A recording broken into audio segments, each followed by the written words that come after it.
शहर से सोचता हूँ कविता का भावार्थ यूनिक तरीके से कैसे लिखें कि जो चेकर है, पेपर चेक करने वाले हैं, वही इंप्रेस हो जाए। तो इसको हम लोग इस वीडियो में देखने वाले हैं। इसमें आपको सबसे पहले हेडिंग डालना है प्रस्तावना, और इसमें लिखना है प्रस्तुत प्रश्न हमारे पाठ्य पुस्तक हिंदी के कविता शहर से सोचता हूँ से लिया गया है। इसके रचयिता श्री विनोद कुमार शुक्ल जी हैं। यह कविता शहर और जंगल के बीच मनुष्य की सोच और प्रकृति के महत्व को दर्शाती है।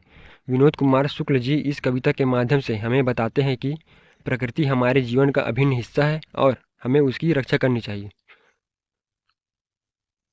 इसके बाद आपको हेडिंग डालना है शहरीकरण का प्रभाव। इसमें बताया गया है कि जो कवि है विनोद कुमार शुक्ल जी, वे क्या है, शहर में रहते हैं। और शहर में क्या क्या होता है, बड़े बड़े बिल्डिंगें बनती हैं, बड़े बड़े उद्योग बनता है, नए नए चीज़ों का आविष्कार होता है, शहरीकरण होता है, जिसके कारण जंगलों और पेड़ों को काटा जाता है। इसी कारण कवि का दिमाग है, सोच है, वह क्या है, इसी परिस्थिति और परिवेश में ढल गया है। इसको इसमें बताया गया है।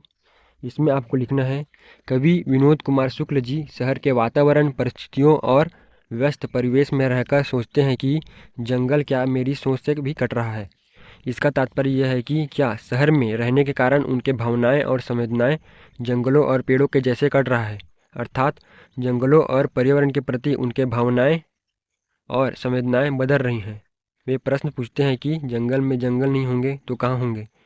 कवि इसके माध्यम से कहना चाहते हैं कि शहरीकरण के कारण, बड़े बड़े घर बनाने के कारण जंगलों और पेड़ों को काटा जा रहा है, जिससे जंगलों और पर्यावरण को नुकसान पहुंचता है।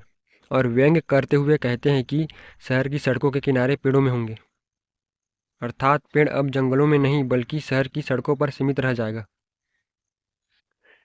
इसके बाद आपको हेडिंग डालना है आदिवासी परिवार की स्थिति। इसमें बताया गया है कि शहरीकरण के कारण आदिवासी क्षेत्रों के जंगलों और पेड़ों को काटा जाता है, जिसके कारण आदिवासियों को मजबूरी में सड़कों के किनारे रहने के लिए विवश होना पड़ता है। इसमें आपको लिखना है यह कविता बताती है कि आधुनिक शहरों और विकास की आंधी ने आदिवासी जीवन, जंगल और सपनों को उजाड़ दिया है। उन्हें जंगल से उजाड़कर शहरों में लाकर सड़कों के किनारे जीने के लिए विवश कर दिया गया है। अब ये जंगल नहीं, जंगल का सपना देखते हैं। सपने में एक सल्फी का पेड़। ये सल्फी का पेड़ क्या है, जैसे मूंगे का पेड़ रहता है, उसी प्रकार ये भी सल्फी का पेड़ है जो आदिवासी क्षेत्रों में पाया जाता है। ये सल्फी के पेड़ के जो छाल होते हैं उससे रस निकाला जाता है। उसके बाद आपको लिखना है और एक पहाड़ी मैना देखते हैं। सल्फी का पेड़ और पहाड़ी मैना उनके संस्कृति का प्रतीक है, जो अब केवल उनके सपनों में रह गया है। कविता में कहा गया है कि नींद में स्वप्न देखते उनकी आंखें फूट गई हैं। यहाँ आंखें फूट गई हैं का अर्थ केवल शारीरिक नहीं बल्कि स्वप्न और कल्पना करने की शक्ति भी छीन जाना है। इसके बाद आपको हेडिंग डालना है परिवार का बुजुर्ग। कवि ने यहाँ परिवार के एक बुजुर्ग व्यक्ति का चित्रण किया है जो उम्र दराज होने के बावजूद अभी तक सुनने और देखने में सक्षम है। यह कविता जंगल के कटने, आदिवासी जीवन के उजड़ने और आधुनिक शहरीकरण की अमानवीयता पर गंभीर आलोचना है। शुक्ल जी इस कविता के माध्यम से कहते हैं कि जंगल से उजड़े लोग सिर्फ अपने घर नहीं खोते बल्कि अपने सपने और अपने भविष्य की संभावनाएं भी खो देते हैं। इसके इसके बाद आपको अंतिम में हेडिंग डालना है शहर से सोचता हूँ कविता से प्रमुख शिक्षाएं, या इस कविता से हमने क्या क्या सीखा। तो इसमें पहला क्या है, यह कविता प्रकृति, जंगल और पर्यावरण के महत्व को बताती है और उनकी रक्षा करने के लिए प्रेरित करती है।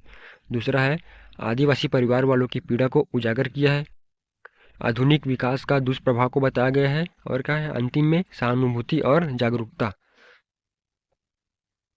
ये हो गया आपका शहर से सोचता हूँ कविता का भावार्थ।